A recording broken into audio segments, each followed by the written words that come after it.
Well, Robert, God's got to put a desire in our heart to want to serve Him. And it seems like so many of us have been in jail or, had a crazy lifestyle, whether it's with drugs, alcohol, or whatever. All of a sudden, God gets a hold of us. I just kind of wonder, how did God get a hold of you? Oh, where to start? I've always been a believer, but just never really put myself deep inside of it till I had to really just hit rock bottom. I was always very into gang relation, just always out there, running and gunning. Never really did drugs, never really had an alcohol problem, just wanted to run the streets, wanted to be known. And it wasn't until my mama got sick that God shook my world. And just, I had to stop because she asked. And it's how it all began. How old were you when that happened? Probably in my early 20s when that all started happening. I was still living like I was 15, 16 years old, not caring, had kids, a wife and all, and didn't even care. I was just out to make a name for myself. Well, how'd God finally get a hold of you? On my mom's last days, when she told me that, she was tired and it was just time to quit, and she asked me that she couldn't pray for me no more, and she just needed to know that I was going to be okay, and that shook my world. And that's the day that I believe I fell to my knees and talked to God. And that you were in your mid-20s? Yes, sir. And then how'd your life go from there? Well, it was, my wife was someone that was very spiritual. She was into church. She always prayed for me. She was someone that was always keeping our kids in church. She was actually a youth pastor. She would help with kids and everything. And one day, I started following. I just started going with her, just started doing that, and learning more and more about God. And He just got a grip of me, and it was just like incredible. And so, now you're a little bit older now, and I didn't know you in those days, but what you do now is truly, truly unbelievable. The passion you have for the Lord, how you work with those guys down the mission, you have a business, you spend a lot of your own money keeping, helping out at the mission, and you must be torn between two jobs. You have to spend a lot of time on your working, and also with the guys at mission. How did you develop that? It's just a passion that's put inside of you. I came to church on the streets. I think it's been over 12 years now. I'm going a little bit more than that. Someone was saying that it was like close to almost 14. But my pastor from the church that was there, that I used to go to, that now they do, it used to be Metro Church, and he knew who you were, and he knew that I wanted a different development, and I was actually going through some issues with my wife and everything, with some separations, some things, and I felt lost again.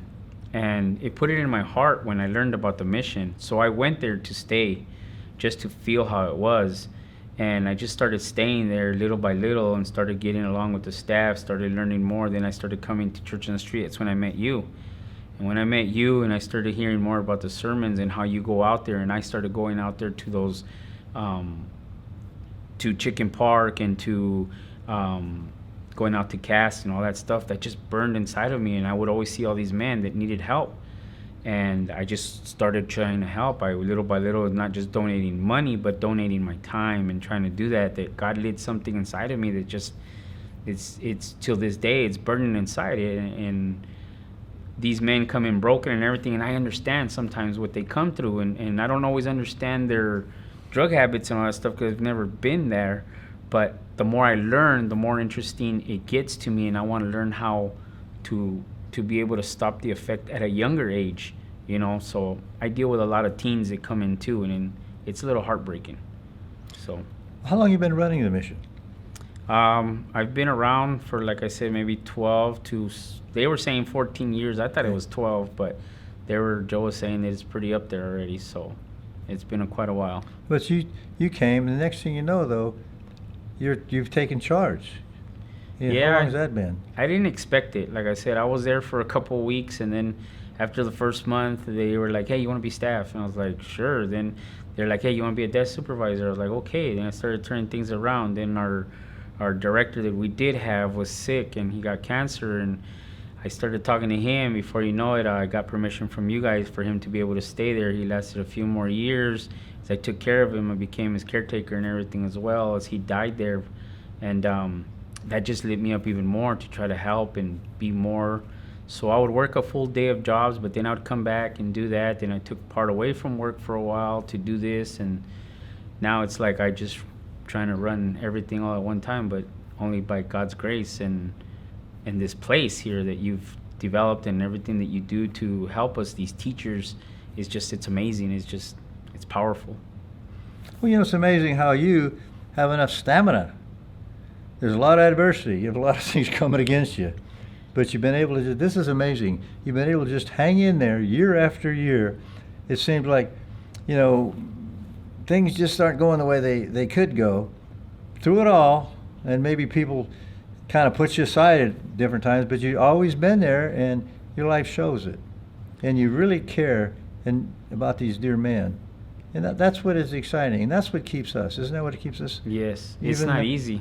Believe me, there's days I get up, I don't want to get up, and I'm hurting. My body's hurting, everything. I mean, I've took a toll. I went from a 265 guy to a 118 to 128 pound guy, It was just a lot of stress, a lot of things, some sicknesses here and there, but the thing, though, is that the fire that lights inside of you, the heart, the lion that roars, it just makes you keep going. And just to be able to see that I have someone that I look up to that, is a lot older than me in age, and I see that you keep doing it, and you're even running with some of these guys, and I'm like, hey, if he can do it, then I got to do it, because it's inside of me, and you've been a true mentor to a lot of us that we just want to see and follow what God has for us in the same ways. So, well, I see. This is funny.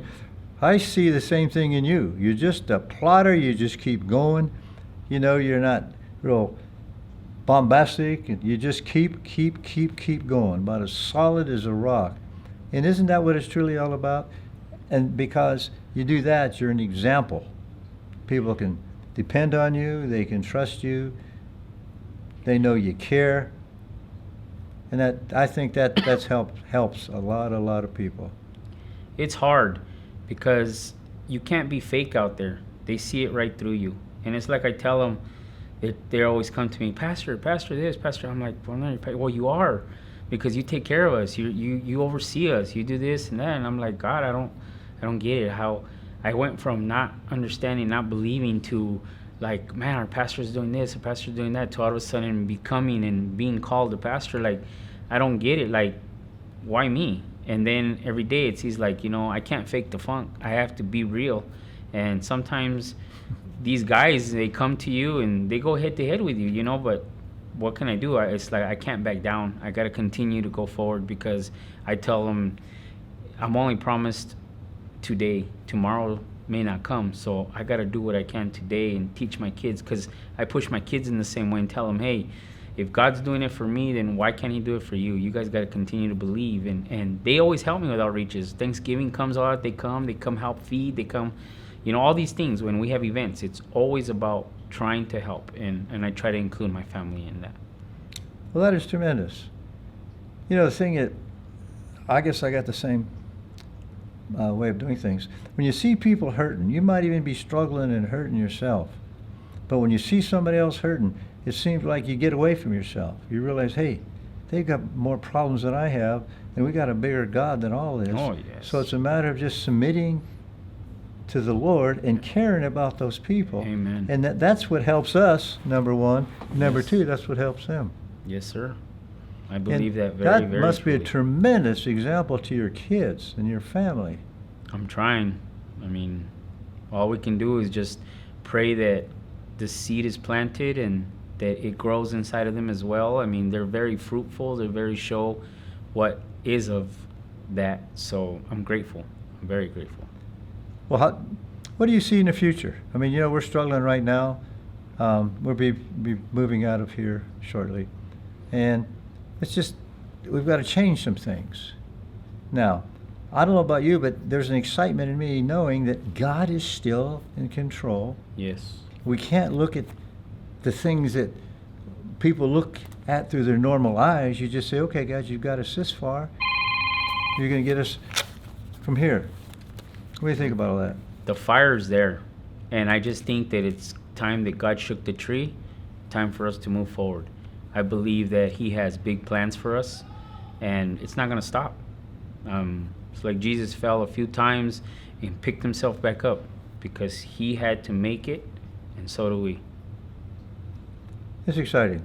Yes, it is. Just the fact that we don't know what's going to happen. Of course, we never did know what's going to happen. But the thing is, before we became Christians, we got so caught up in ourselves, our own way of doing things, and we were never fulfilled and content and satisfied, but we always still wanted to do what we wanted to do. Yes. Now that we become Christians, God gave us that new heart. More, you're smiling now. Oh, Put yes. that fire in your bones, desire to just get on and live life and just let God have His way. There's nothing better, is there? No, sir. Just see what happens tomorrow. What would you tell people out there? Just say, just stay true to your heart. Understand that God has you, and He'll always proceed and go forward. But the will has to be in you. Faith without works is dead. You got to remember that. Just keep going forward, and there's always room at the mission. If you know anybody that needs that help, if you know someone that's struggling with it, send them our way. See what we can do, and see what God will do in their lives. So, Robert, you're a good example. Bless you. thank you, sir.